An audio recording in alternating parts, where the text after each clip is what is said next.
ফেব্রুয়ারিতে ত্রয়োদশ জাতীয় সংসদ নির্বাচন। সারা দেশ প্রস্তুত হচ্ছে একটি অবাধ, সুষ্ঠু ও গ্রহণযোগ্য নির্বাচনের জন্য।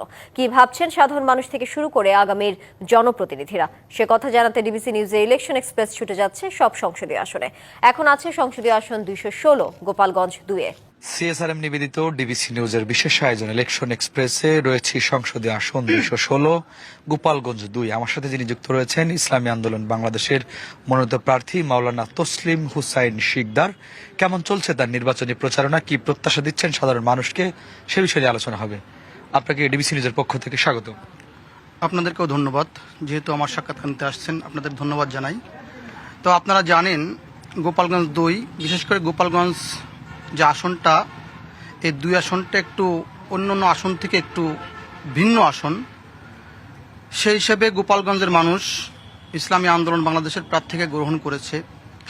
কেন গ্রহণ করেছে সেটা আমি বলি। সেটা হলো, আপনারা জানেন যখন দেশে দুর্নীতি, দুঃশাসন, বিশেষ করে চাঁদাবাজি, ছিনতাই, ধর্ষণ এগুলো বিকট আকার ধারণ করেছে, ঠিক সেই সময় পীর সাহেব চরমোনাই, আমাদের ইসলামী আন্দোলনের আমির, ওনার আহ্বানে হক্কানি উলামা ইকরাম সহ দেশপ্রেমিক জনগণ একটা প্ল্যাটফর্ম তৈরি করেছে কয়েকটা দল মিলে।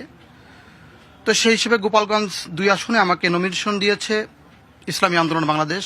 আমি গোপালগঞ্জের তৃণমূলে কাজ করছি, সাধারণ ভোটারদের কাছে যাচ্ছি। তাদের প্রত্যাশা, বিভিন্ন দলকে তারা ভোট দিয়েছে, বিভিন্ন সময় ভোট দিয়ে তারা ধোঁকাও খেয়েছে।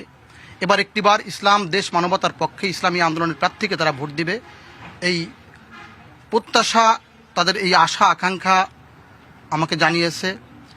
তো আপনারা জানেন যে গোপালগঞ্জ দীর্ঘদিন যাবৎ সাধারণ মানুষ, বিশেষ করে বেকার যুবক, এই বেকার যুবক তুলনামূলকটা বেশি। ইসলামী আন্দোলন বাংলাদেশ যদি সরকার গঠন করতে পারে, আমি আমার দলের সহযোগিতা নিয়ে ইনশাল্লাহ এই বেকারত্ব দূর করার জন্য যা কিছু প্রয়োজন আমি সেটা করব। আপনার এলাকায় শিক্ষার মান কেমন এবং স্বাস্থ্যের মান কেমন, যদি সংক্ষেপে বলেন। শিক্ষার মান অত্যন্ত নাজুক। শিক্ষার মানসম্মত করার জন্য আমি আমার দলের সহযোগিতা নিয়ে শিক্ষার মান উন্নতি করার চেষ্টা করব। এবং আপনারা জানেন যে গোপালগঞ্জে বিশাল হাসপাতাল আছে, বিশেষ করে 250 বেড, এখন 500 বেডে রূপ নিয়েছে, কিন্তু চিকিৎসার যে সেবা, সেই সেবার উন্নতি হয় নাই। আপনারা জানেন গোপালগঞ্জের চিকিৎসার মান এতই নিম্ন যে সাধারণ মানুষ যখন একটা মুমূর্ষু রোগীকে নিয়ে হাসপাতালে যায়, তখন তাকে পরীক্ষা নিরীক্ষা ব্যতীতই তাকে ঢাকায় অথবা খুলনায় রিফার করে। এই চিকিৎসার মান উন্নতি করার জন্য আমি আমার দলের সহযোগিতা নিয়ে যা কিছু প্রয়োজন তাই করবো ইনশাআল্লাহ। কেমন সাড়া দিচ্ছে আপনার ভোটাররা আপনাকে? ভোটাররা তো বললাম আপনাকে, ভোটাররা পর্যাপ্ত পরিমাণে তাদের সাড়া পাচ্ছি।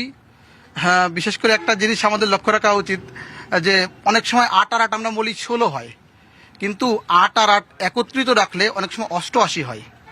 তো সেই হিসাবে ভোটাররা যে সাড়া দিচ্ছে, আমি গোপালগঞ্জ 2 আসন থেকে আমি বিজয় অর্জন করবো ইনশাল্লাহ বিপুল ভোটে। ধন্যবাদ আপনাকে। আপনাদেরও ধন্যবাদ, বিশেষ করে ডিবিসি নিউজকে ধন্যবাদ। দর্শক দেখছিলেন ডিবিসি নিউজের বিশেষ আয়োজন ইলেকশন এক্সপ্রেস। আসলে এই মুহূর্তে ছিলাম আমরা গোপালগঞ্জ 2 সংসদীয় আসন 216। পরবর্তী আয়োজন রাত 9টায় অন্য কোনো প্রার্থীকে নিয়ে আপনাদের সামনে আমরা উপস্থিত হব। সে পর্যন্ত আমাদের সাথেই থাকবেন, ডিবিসি নিউজের সাথেই থাকবেন।